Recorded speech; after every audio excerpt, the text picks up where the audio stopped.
Hitler's treasure. दोस्तों अगर आप हिस्ट्री पढ़ने का शौक रखते हैं तो आप सबने एडोल्फ हिटलर का नाम जरूर सुना होगा। ये यूरोप के सबसे खतरनाक डिक्टेटर्स में से एक था। वैसे तो हिटलर वर्ल्ड वॉर 2 में मारा गया था, लेकिन वर्ल्ड वॉर 2 के बहुत से सोल्जर्स और सर्वाइवर्स का मानना था कि हिटलर ने एक बहुत बड़ा खजाना जमीन के अंदर दफन किया हुआ है, जिसके बारे में कोई नहीं जानता।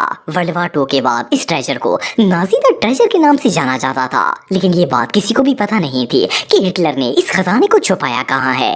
इवन कि कुछ लोग तो इस बात को झूठ भी समझते थे, लेकिन कुछ साल पहले जर्मनी के इलाके फ्रैंकफर्ट के एक छोटे से गांव में US army soldiers world war 2 के मुतालिक रिसर्च कर रहे थे, तो इन्हें वहां पर एक अबेंडेड साल्ट माइन नजर आई। नमक की ये कान जमीन में 200 फुट डीप थी। वेलिन आर्मी ट्रूप्स ने इस माइन को एक्सप्लोर करना शुरू कर दिया। जैसे ही वो इस माइन के एंड पर पहुंचे तो इन्हें पत्थरों के पीछे एक बहुत बड़ा वॉल डोर नजर आया। ये तमाम सोल्जर्स इस तिजोरी के दरवाजे को देखकर शॉक हो गए। कोई नहीं जानता था कि इस तिजोरी के अंदर क्या छुपा है। इन लोगों ने तिजोरी का दरवाजा खोलने की बहुत कोशिश की, लेकिन कई साल पुराना होने की वजह से ये डोर स्टक हो चुका था। आखिरकार इन्होंने इस दरवाजे को ब्लास्ट करके तोड़ दिया। जैसे ये लोग दरवाजा तोड़कर अंदर गए तो इन्हें वहाँ एक बहुत बड़ा गोदाम नजर आया, जो कि खजाने से भरा हुआ था। इस वॉल्ट में 8000 गोल्ड बार्स, सोने के 55 बड़े बॉक्सेस, गोल्ड कॉइन्स के 3000 से ज्यादा बैग्स, 60 चांदी की बोरियां और 4000 से ज्यादा कैश के बैग्स मौजूद थे।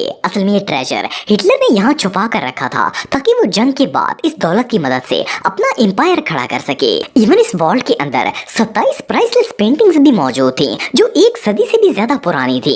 एक्सपर्ट्स के मुताबिक यहाँ जो सोना मौजूद था, इसे ऑस्ट्रिया, बेल्जियम, नीदरलैंड और दूसरे छोटे यूरोपियन कंट्री से चुराया गया था। इवन हिटलर इस पैसे को वेपन्स, बुलेट्स, एयरक्राफ्ट, टैंक्स और दूसरे जंगी सामान खरीदने के लिए भी इस्तेमाल करता था, ताकि इसकी पावर बरकरार रह सके। बहरहाल जो भी हो, अमेरिका के ट्रेजर डिपार्टमेंट के मुताबिक हिटलर के इस गोल्ड ट्रेजर की वैल्यू $4 बिलियन से भी ज्यादा थी, और इसके अलावा जो कैश 4000 बोरियों में मौजूद था, वो भी कई मिलियन यूरो से ज्यादा था।